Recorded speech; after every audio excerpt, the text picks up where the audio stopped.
ഹരേ കൃഷ്ണ. ഇനി നമുക്ക് 5-ാമത്തെ ശ്ലോകമാണ് നോക്കുവാനുള്ളത്. നമ്മൾ ഈ 38-ാമത്തെ ദശകത്തിൽ ആദ്യത്തെ 2 ശ്ലോകങ്ങളിലൂടെ ഭഗവാന്റെ അവതാരത്തെയാണ് ശ്രീ മേൽപ്പത്തൂർ നാരായണ ഭട്ടതിരിപ്പാട് നമുക്ക് കാണിച്ചു തന്നത്. അടുത്ത 2 ശ്ലോകങ്ങളിലായിട്ട് ഭഗവാൻ പിറന്നപ്പോൾ എങ്ങനെയായിരുന്നു ഭഗവാന്റെ ആ രൂപം, നമുക്കുമൊക്കെ ആകാംക്ഷയുണ്ടാവും അല്ലേ? ഈ പ്രപഞ്ചത്തെ മുഴുവൻ നിയന്ത്രിക്കുന്ന, പ്രപഞ്ചം മുഴുവൻ യാതൊന്നിലാണോ നിലകൊള്ളുന്നത്, അങ്ങനെയുള്ള ഒരു ശക്തിസ്വരൂപൻ, ആ പരബ്രഹ്മസ്വരൂപി ഭഗവാൻ ഭൂമിയിൽ അവതരിക്കുമ്പോൾ, പ്രത്യേകിച്ചും ഒരു ഉണ്ണിയായി പിറന്നു എന്ന് പറയുമ്പോൾ എങ്ങനെയായിരുന്നു ആ ഉണ്ണിയെ കണ്ടാലിരുന്നത്? ഉണ്ണി കറുത്തിട്ടാണോ വെളുത്തിട്ടാണോ? ഉണ്ണിയുടെ സൗന്ദര്യം, ഉണ്ണിയുടെ മുടി എങ്ങനെ, ഇങ്ങനെ തുടങ്ങി പല ആകാംക്ഷയും നമുക്കുണ്ടാവും. അത് പരിപൂർണമായും തീർത്തുകൊണ്ട് 3-4 ശ്ലോകങ്ങളിലൂടെ ആ ഉണ്ണിയുടെ രൂപത്തെ നമുക്ക് കാണിച്ചു തന്നു. ഇനി അടുത്തത് 5-6 ശ്ലോകങ്ങളിലായിട്ട് ഇങ്ങനെ ഒരു രൂപത്തെ കണ്ട അച്ഛനായ വസുദേവരുടെയും അമ്മയായ ദേവകീദേവിയുടെയും അനുഭവത്തിലൂടെ അവരുടെ മനസ്സിലുണ്ടായ വിചാരങ്ങളിലൂടെ അവരെങ്ങനെയാണ് ഭഗവാന്റെ ഈ രൂപത്തെ കൺമുൻപിൽ കണ്ടപ്പോൾ പ്രതികരിച്ചത് എന്നാണ് പറഞ്ഞു തരുന്നത്. 5-ാമത്തെ ശ്ലോകം നോക്കാം. ശൗരിസ്തു ധീരമുനിമണ്ഡലചേതസോപി ദൂരസ്ഥിതം വപുരുദീക്ഷ്യ നിജേക്ഷണാഭ്യാം ആനന്ദബാഷ്പപുളകോദ്ഗമഗദ്ഗദാർദ്രസ്തുഷ്ടാവദൃഷ്ടിമകരന്തരസംഭവന്തം. ശൗരിസ്തു, ശൗരി തു, ഇങ്ങനെ 2 വാക്കുകൾ ചേരുന്നതാണ് ശൗരിസ്തു. ശൗരി എന്ന് പറഞ്ഞാൽ ആ വസുദേവനാകട്ടെ, തു എന്നാൽ ആകട്ടെ എന്നുള്ള അർത്ഥം. അപ്പോൾ ശൗരിസ്തു, ആ വസുദേവരാകട്ടെ, ധീരമുനി മണ്ഡലചേതസോപി, ധീരമുനി മണ്ഡലചേതസഃ അപി, വളരെ ധീരന്മാരായ മുനിമണ്ഡലം എന്ന് പറഞ്ഞാൽ, ധീരത എന്ന് പറയുന്നത്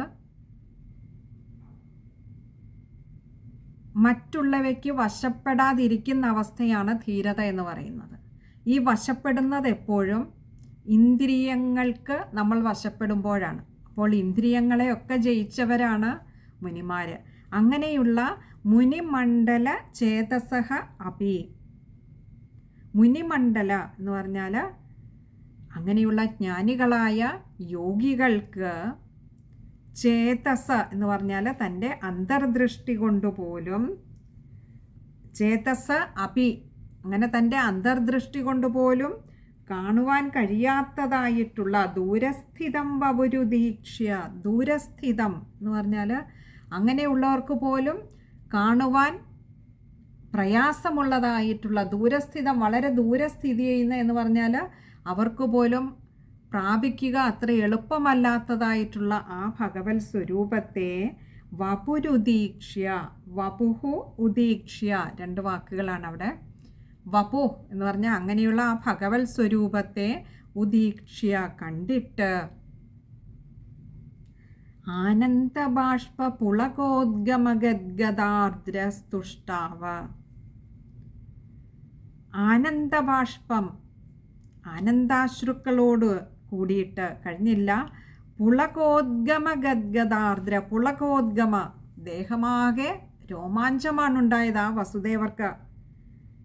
ഗദ്ഗദാർദ്ര, കണ്ഠമിടറി, ഒന്നും പറയാൻ കഴിയുന്നില്ല. ഭഗവാന്റെ ഈ രൂപത്തെ മുൻപിൽ കണ്ടപ്പോൾ കണ്ണ് നിറഞ്ഞങ്ങനെ ഒഴുകിക്കൊണ്ടേയിരിക്കുന്നു.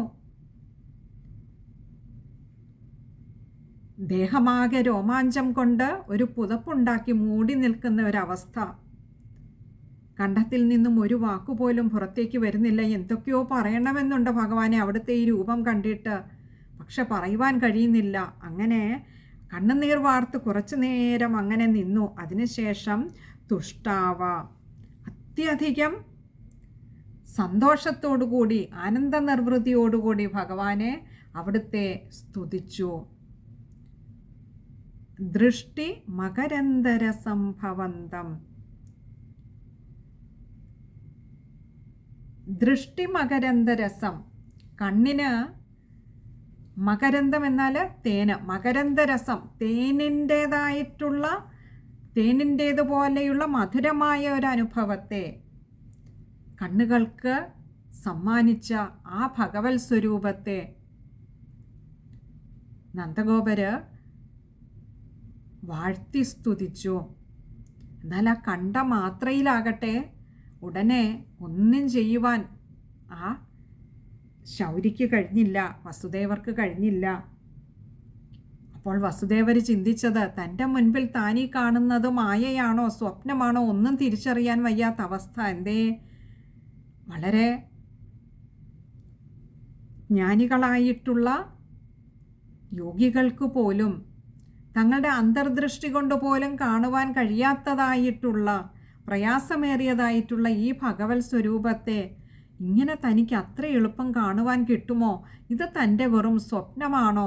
എന്താ ഈ താൻ കാണുന്നത്? തൻ്റെ കണ്ണുകളെ തനിക്ക് വിശ്വസിക്കാനാവുന്നില്ലല്ലോ എന്നുള്ള ഒരു ഭാവമായിരുന്നു അവിടെ വസുദേവർക്കുണ്ടായത്. ദേഹമാകെ രോമാഞ്ചം മൂടി, കണ്ണുകൾ നിറഞ്ഞൊഴുകിക്കൊണ്ടേയിരിക്കുന്നു. അതിന് തടയിടാൻ കഴിയുന്നില്ല. കണ്ഠമിടറി. ഒടുവിൽ ഏതാനും നിമിഷങ്ങൾക്ക് ശേഷം ആ സത്യത്തെ തിരിച്ചറിഞ്ഞു. താൻ മുൻപിൽ കാണുന്നത് ഭഗവാനെ തന്നെയാണ് എന്ന് ഉറപ്പായപ്പോൾ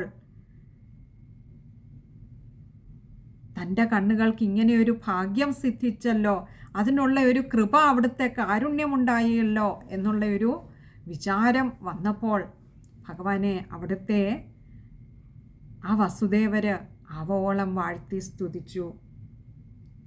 ഇനി നമുക്ക് ആ ശ്ലോകം ഒന്നുകൂടി നോക്കാം. ശൗര്യസ്തു ധീരമുനിമണ്ഡല ചേതസോപി ദൂരസ്ഥിതം വപുരുദീക്ഷ്യ നിജേക്ഷണാഭ്യാം ആനന്ദബാഷ്പുളകോദ്ഗമഗദ്ഗദാർദ്രസ്തുഷ്ടാവദൃഷ്ടിമകരന്തരസംഭവന്തം. ശ്ലോകം വായിക്കുമ്പോൾ ശ്രദ്ധിക്കേണ്ട കാര്യങ്ങൾ: ധീരമുനി മണ്ഡല ചേതസോപി, അവിടം വരേക്കും കഴിയുന്നതും ചേർത്ത് തന്നെ വായിക്കുക. ആ വിശ്ലേഷണം വരുന്നത് കൊണ്ട് ഒകാരം നീട്ടിയെടുക്കുക. അതുപോലെ വപുരുദീക്ഷ്യ, വപുഹു ഉദീക്ഷ്യാണ് ഉകാരം, ശ്രദ്ധിക്കുക വായിക്കുമ്പോൾ. അടുത്ത ഒരു വരി ഇതേപോലെ ആനന്ദബാഷ്പ പുളകോദ്ഗമ ഗദ്ഗദാർദ്രസ്തുഷ്ടാവ, കഴിയുന്നതും അത്രയും ചേർത്ത് തന്നെ വായിക്കാൻ ശ്രമിക്കുക.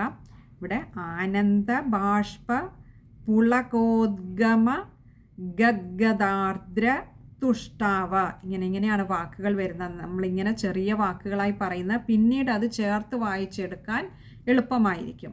വാക്കുകൾ അറിയാതെ വരുമ്പോഴാണ് അക്ഷരങ്ങൾ വായിക്കുമ്പോൾ തെറ്റുന്നത്. അതുകൊണ്ടാണ് ആ രീതിയിൽ പറഞ്ഞു തരുന്നത്.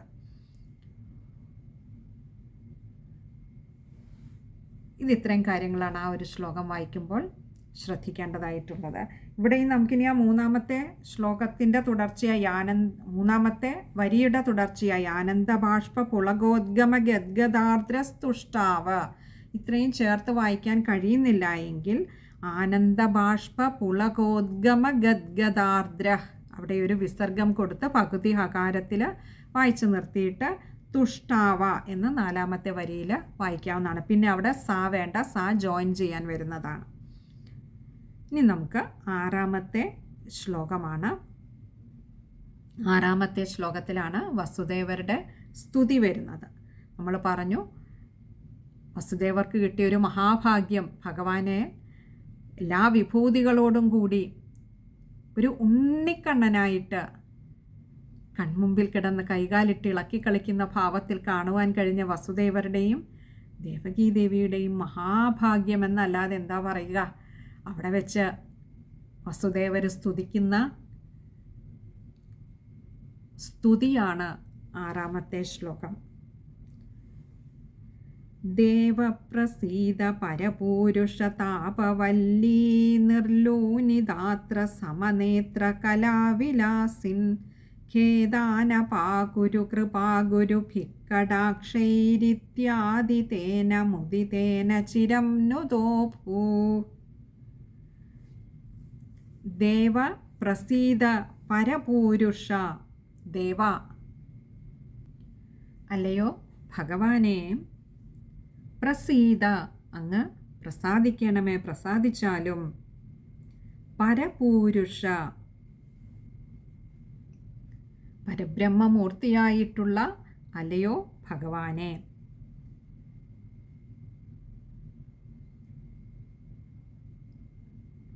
താപവല്ലി നിർലോനിതാത്ര സമനേത്ര കലാവിലാസിൻ. താപവല്ലി, താപം എന്നാൽ ദുഃഖം, വല്ലി എന്ന് പറഞ്ഞാൽ ലത, അതായത് വള്ളി, നമ്മുടെ ദുഃഖമാകുന്ന വള്ളിയെ നിർലോനിതാത്ര എന്ന് പറഞ്ഞാൽ അതിനെ അറുത്തുമാറ്റുന്ന ഒരു വാളുപോലെ അറുത്തുമാറ്റുന്ന സമനേത്ര കലാവിലാസിൻ.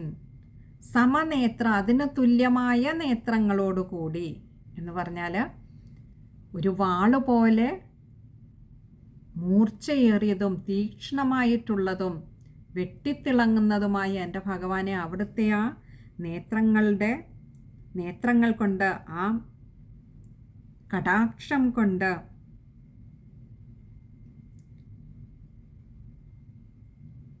അങ്ങനെ ആ കടാക്ഷ ഭംഗിയാൽ ശോഭിക്കുന്നവനെ, വിലാസിൻ അങ്ങനെ ശോഭിക്കുന്നവനെ ഭഗവാനെ, ഖേദാൻ അപാകുരു കൃപാഗുരു ഭിക്കടാക്ഷേർ. ഖേദാൻ അപാകുരു, രണ്ട് വാക്കുകളാണ് അവിടെയുള്ളത്. ഖേദാൻ അപാകുരു, ഖേദാൻ എന്ന് പറഞ്ഞാൽ എൻ്റെ ഖേദങ്ങളെ മുഴുവൻ, എൻ്റെ ദുഃഖത്തെ മുഴുവനും, അപാകുരു എന്ന് പറഞ്ഞാൽ ഭഗവാനെ എല്ലാം നീക്കിക്കളയണമേ. സത്യത്തിൽ ഈ വസുദേവരും ദേവകീദേവിയും ഏകദേശം 9 വർഷത്തിലേറെയായിട്ട് ആ കാരാഗ്രഹത്തിൽ കഴിയുകയാണ്. 8ാമത്തെ പുത്രനാണ് ഭഗവാന്. വിവാഹം കഴിഞ്ഞ ഉടനെ തന്നെ ആ കൽത്തുറുങ്കിൽ അടയ്ക്കപ്പെട്ടതാണ്. പുറം ലോകം കണ്ടിട്ടില്ല, വെളിച്ചം കണ്ടിട്ടില്ല. അങ്ങനെയുള്ള വസുദേവർക്ക് ഈ കാരാഗ്രഹവാസം എന്ന് പറയുന്നത് തന്നെയുമല്ല, അവിടെ ചങ്ങലയാൽ ബന്ധിതരായി, 8ാമത്തെ ഗർഭമായപ്പോഴേക്കും ചങ്ങലയാൽ ബന്ധിതരായി. കാരണം എൻ്റെ ഒരു കാരണവശാലും കംസന് തൻ്റെ അന്തകനെ നഷ്ടപ്പെട്ടുകൂടെ എന്നുള്ള വിചാരത്താൽ 8ാമത്തെ ഗർഭം ധരിച്ച അന്നു മുതൽ ചങ്ങലയാൽ ബന്ധിതരായതുകൊണ്ട് തന്നെ ഈ കാരാഗ്രഹത്തിലെ വാസം അതീവ ദുഃഖകരമായിരുന്നു വസുദേവർക്കും ദേവകീദേവിക്കും. അങ്ങനെയുള്ള എൻ്റെ ഈ ദുഃഖങ്ങളെയൊക്കെ ഒരു വള്ളി ഇറക്കുന്നത് മൂർച്ചയുള്ള ചെറിയൊരു വാള് മതിയാവും. ഭഗവാനെ, ഈ കുഞ്ഞിക്കണ്ണുകളുടെ കടാക്ഷം ഒന്നു മതി എൻ്റെ ദുഃഖങ്ങളെയൊക്കെ അറക്കുവാൻ. എത്രയോ നാളുകളായി ഇതിനുള്ളിൽ കിടന്ന് ഇങ്ങനെ ഞാൻ ദുഃഖത്തെ അനുഭവിക്കുന്നു. അതുകൊണ്ട് എൻ്റെ ഈ ദുഃഖങ്ങളെയൊക്കെ അവിടുന്ന്, എൻ്റെ ഖേദങ്ങളെയൊക്കെയും അവിടുന്ന് മാറ്റിത്തരയണമേ. കൃപാഗുരുഭി, കൃപയുടെ ഭാരത്താൽ അങ്ങനെ നിറഞ്ഞു നിൽക്കുന്ന കടാക്ഷേ, അങ്ങയുടെ ആ കടാക്ഷം കൊണ്ട് എൻ്റെ ദുഃഖങ്ങളെയൊക്കെ മാറ്റിത്തരയണമേ. ഇത്യാദി തേന മുദിതേന, ഇത്യാദി എന്നിപ്രകാരം, തേന വസുദേവനാൽ, മുദിതേന വളരെയേറെ സന്തോഷത്തോടുകൂടി ഭഗവാനെ, ചിരം നുതോ ഭൂഹു, ചിരം എന്ന് പറഞ്ഞാൽ കുറച്ച് സമയം, അങ്ങനെ നുതോ ഭൂ, നുതഹ അഭൂ, ഇങ്ങനെ 2 വാക്കുകൾ ചേരുന്നതാണ് നുതോ ഭൂ. നുത എന്ന് പറഞ്ഞാൽ സ്തുതിക്കുക. ഇങ്ങനെ കുറച്ചധികം നേരം ഭഗവാനെ അങ്ങേ സ്തുതിച്ചു. ആ സ്തുതികളിലൊക്കെ നിറഞ്ഞു നിന്നത് എന്താണ്? തൻ്റെ ജീവിതത്തിൽ താൻ അപ്പോൾ നേരിട്ടുകൊണ്ടിരിക്കുന്ന ഈ സങ്കടകരമായ അവസ്ഥയെ. അവിടെയും ഒരു കുഞ്ഞികൃഷ്ണനാണ് തൻ്റെ മുൻപിൽ കിടക്കുന്നതെങ്കിലും അതിന് ഏറ്റവും നല്ലൊരു ഉദാഹരണമാണ് പറഞ്ഞത്. ഒരു വള്ളി അറുത്തു വിടുന്നതിന് ചെറിയൊരു അരിവാൾ മതിയാകുമല്ലോ. അപ്പോൾ ഈ ചെറിയ കൃഷ്ണൻ്റെ രൂപത്തിൽ ഇവിടെ കിടക്കുന്ന ഭഗവാനെ അവിടുത്തെ ഒരു കടാക്ഷം മതിയാകും. ആ കടാക്ഷം തന്നെ ഒരു അരിവാളിനേക്കാൾ തീക്ഷ്ണമായതാണ്, മൂർച്ചയേറിയതാണ്. അങ്ങനെയുള്ള അവിടുത്തെ ആ കടാക്ഷമാകുന്ന അരിവാൾ കൊണ്ട് വെട്ടിത്തിളങ്ങുന്നതാണ് അങ്ങയുടെ കണ്ണുകളുടെ ശോഭ. അപ്പോൾ എല്ലാ തരത്തിലും ഉപമ ഏറ്റവും അനുയോജ്യമായത് തന്നെ എന്ന് നമുക്ക് കാണാം. ആ കടാക്ഷം ഞങ്ങളുടെ നേരെ ഒന്ന് നീളുകയേ വേണ്ടൂ. ഞങ്ങൾക്ക് ഈ ദുഃഖത്തിൽ നിന്നും മോചനം നേടുവാനാകും. അതുകൊണ്ട് അല്ലയോ ഭഗവാനെ, ഈ രൂപം ഞങ്ങൾക്ക് കാണിച്ചു തന്ന് ഞങ്ങളെ അനുഗ്രഹിച്ചുവല്ലോ, ഇനിയും ഈ ദുഃഖങ്ങളിൽ നിന്ന് ഞങ്ങളെ കരകയറ്റണമേ എന്ന് ആ സ്തുതിയിലുടനീളം വസുദേവര് ഭഗവാനോട് അപേക്ഷിച്ചു കൊണ്ടിരുന്നു. ഇനിയും ആ ശ്ലോകം ഒന്നുകൂടി നോക്കാം.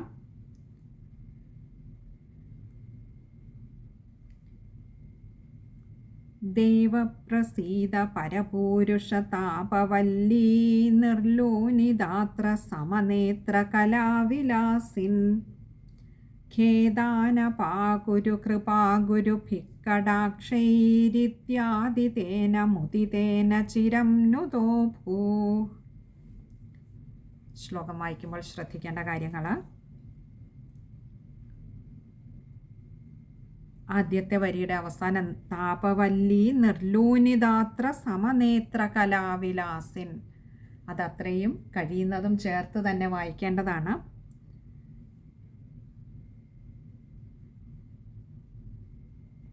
പിന്നെ അടുത്തത് ഖേദാൻ അപാകുരു. ഖേദാൻ അപാകുരുവാണ് നായുടെ ആകാരം, ശ്രദ്ധിക്കുക. ഖേദാൻ അപാകുരു. അതുപോലെ കടാക്ഷൈരിത്യാദി, അവിടെയും കഴിയുന്നതും ചേർത്ത് വായിക്കുക. ഇല്ലെങ്കിൽ കടാക്ഷൈ എന്നവിടെ എടുത്ത് വിസർഗം കൊടുത്തെടുത്തിട്ട് താഴെ ഇത്യാദി എന്ന് എടുക്കാവുന്നതാണ്. പിന്നെ അടുത്തത് നുദോഭൂ, അവിടെ വിശ്ലേഷണമുള്ളത് കൊണ്ട് ഒകാരം നീട്ടിയെടുക്കുക. ബാക്കിയെല്ലാം എളുപ്പമുള്ള വാക്കുകളാണ്. ഇത്രയും കാര്യങ്ങളാണ് ഈ ഒരു ശ്ലോകം വായിക്കുമ്പോൾ ശ്രദ്ധിക്കേണ്ടതായിട്ടുള്ളത്. ഇനി അടുത്തത് നമുക്ക് 7ാമത്തെ ശ്ലോകമാണ്. ഈ 7ാമത്തെ ശ്ലോകത്തിൽ അപ്പോൾ ഇവിടെ വസുദേവര് കണ്ട ആ ഒരു അനുഭവം, വസുദേവരുടെ സ്തുതി, ഇതൊക്കെയാണ് നമ്മൾ കഴിഞ്ഞ 2 ശ്ലോകങ്ങളിൽ കണ്ടത്. ഇനി അടുത്ത ശ്ലോകത്തിലേക്ക് വരുമ്പോൾ അമ്മയായ ദേവകീദേവിയുടെ അനുഭവത്തെയാണ് വർണ്ണിക്കുന്നത്. അത് നമുക്ക് ഭഗവാൻ അനുഗ്രഹിച്ചാൽ അടുത്ത സത്സംഗത്തിൽ കാണാമെന്ന് കരുതുന്നു. ഹരേ കൃഷ്ണ.